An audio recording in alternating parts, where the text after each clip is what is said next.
요한복음 1장 6절부터 18절의 내용을 살펴보도록 하겠습니다.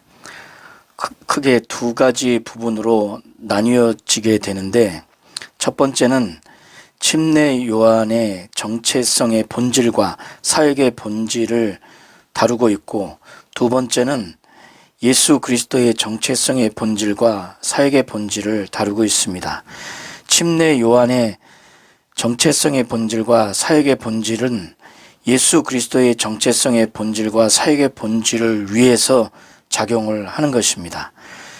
6절부터 8절과 15절이 침례 요한의 정체성의 본질과 사역의 본질에 대해서 다루고 있고, 9절부터 14절 또 16절부터 18절이 예수 그리스도의 정체성의 본질과 사역의 본질을 다루고 있습니다. 6절부터 8절을 살펴보도록 하겠습니다. 침례 요한의 기호는 하나님께로서 보내심을 받은 사람입니다. 그리고 그의 사역의 본질은 빛이신 예수 그리스도를 증거하러 왔고, 그것을 증거함으로 말미암아 모든 사람이 자기를 인해서 믿게 하려 함이라, 이것입니다. 침례 요한에 대해서는 그가 그리스도인지 여부에 대해서 논쟁이 있었습니다. 그러나 사도 요한은 분명하게 그는 이 빛에 대하여 증거하러 온 자라고 분명히 밝히고 있습니다. 그러나 참빛, 곧 세상에 와서 각 사람에게 비치는 빛이 있었다고 사도 요한은 말하고 있는데, 여기서 참빛은 예수 그리스도를 말하는 겁니다. 세상에 와서 각 사람에게 비치는 빛이라고 하는 것은 예수 그리스도를 통해서 구원의 빛이 각 사람에게 비추어졌다는 것을 의미하는 것으로 보면 됩니다. 그런데 예수 그리스도가 세상에 구원의 빛을 비치는 사역을 했을 때 세상과 유대의 민족이 부정적인 반응을 보였고, 그 중에서 일부 유대인들은 긍정적인 반응을 보인 것에 대해서 사도 요한은 묘사하고 있습니다. 그 부분이 10절부터 13절의 내용입니다. 예수 그리스도가 세상에 계셨습니다. 이 세상은 예수 그리스도로 말미암아 지음받은, 창조된 바 된 것입니다. 그런데 세상이 그를 알지 못했습니다. 여기서 세상은 믿지 아니하는 자들을 포함한 전체 세상을 두고 말하는 것으로 여기면 됩니다. 예수 그리스도께서는 자기 땅에 오셨습니다. 곧 유대 땅에 오셨는데 자기 백성, 곧 이스라엘 민족이 영접지 아니하였습니다. 그러나 그 중에 극히 일부는 예수 그리스도를 영접했습니다. 곧 그 이름을 믿는 자들이었습니다. 이런 자들에게는 하나님이 하나님의 자녀가 되는 권세를 주셨습니다. 이런 자들은 혈통으로 태어난 자들도 아니고 육정으로 태어난 자들도 아니고 사람의 뜻으로 난 자들이 아니라는 것입니다.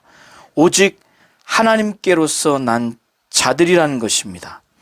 영접하는 자, 곧 그 이름을 믿는 자들에게는 하나님이 하나님의 자녀되는 권세를 주셨는데, 이런 자들은 오직 하나님께로서 난 자들이라고 사도 요한은 말하고 있습니다. 15절을 보시면 침례 요한은 예수 그리스도에 대하여 외치면서 증거하기를, 그가 표현하기를, 침례 요한은 예수 그리스도가 태어나기 6개월 전에 먼저 태어난 자입니다.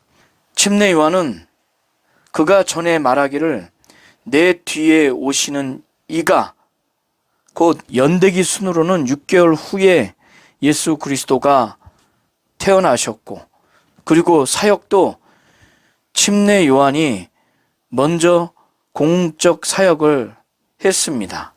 침례 요한은 내가 전에 말하기를 내 뒤에 오시는 이가 나보다 앞선 것은, 나보다 뛰어난 것은 나보다 먼저 계시기 때문에 그렇다는 것을 표현하고 있습니다. 곧 예수 그리스도가 영원 전부터 존재하고 계신 예수 그리스도의 선제성을 침례 요한은 증거하고 있는 것입니다. 그러고 난 다음에 사도 요한은 자신을 포함한 모든 믿는 자들이 예수 그리스도가 말씀이 육신이 되어서 우리 가운데 거하시는 것을 그가 보게 됐습니다. 예수 그리스도가 사도 요한을 포함한 그가 속한 공동체와 모든 믿는 자들 가운데 거하심에 그 믿는 자들이 믿음의 시각으로 예수 그리스도를 보았는데 예수 그리스도에게 영광이 있다는 것을 보게 됐습니다. 그 영광을 보니 아버지의 독생자의 영광을 보게 된 겁니다. 믿음이 있는 자들은 예수를 보게 되면 영광을 보게 되고 그 영광이 아버지의 독생자의 영광이라는 겁니다. 그리고 그 예수 그리스도를 통해서 은혜와 진리가 충만하다는 것을 또 깨닫게 되고 그것을 보게 됐습니다. 그래서 사도 요한은 우리가 곧 사도 요한과 그가 속한 공동체가 다 그의 충만한 데서 받으니 곧 예수의 충만한 데서 은혜와 진리가 충만한 데서 사도 요한과 그의 공동체들이 은혜와 진리를 받게 되니 이 받게 된 결과로서 그들이 이스라엘 민족이 과거 구약 시대부터 하나님이 모세를 통해서 율법을 주셔서 율법을 통해서 은혜를 주셨는데 이제 은혜와 진리가 충만한 예수 그리스도 그를 통해서 은혜와 진리를 받으니 그 은혜 위에 은혜에 더해서 큰 은혜를 받은 것을 16절을 통해서 묘사하고 있습니다. 이것을 구체적으로 17절을 통해서 표현한 것으로 보여집니다. 그래서 사도 요한은 율법은 모세로 말미암아 하나님이 주신 것이고 은혜와 진리는 예수 그리스도로 말미암아 온 것이라고 이렇게 표현을 하고 있습니다. 사도 요한은 예수 그리스도에 대해서 묘사하기를 본래 구약을 통틀어서 예수 그리스도가 오시기 전에 어떤 존재도 본래 하나님을 본 사람이 없다고 말합니다. 그런데 아버지 품속에 있는 독생하신 하나님, 곧 예수가 아버지를 보신 분이라는 걸 넘어서 아버지 품속에 있는 독생하신 하나님이라고 이렇게 표현을 하면서 그 예수가 하나님 아버지, 아무도 볼 수 없는 하나님 아버지를 나타내셨다고 18절을 통해서 묘사하고 있습니다.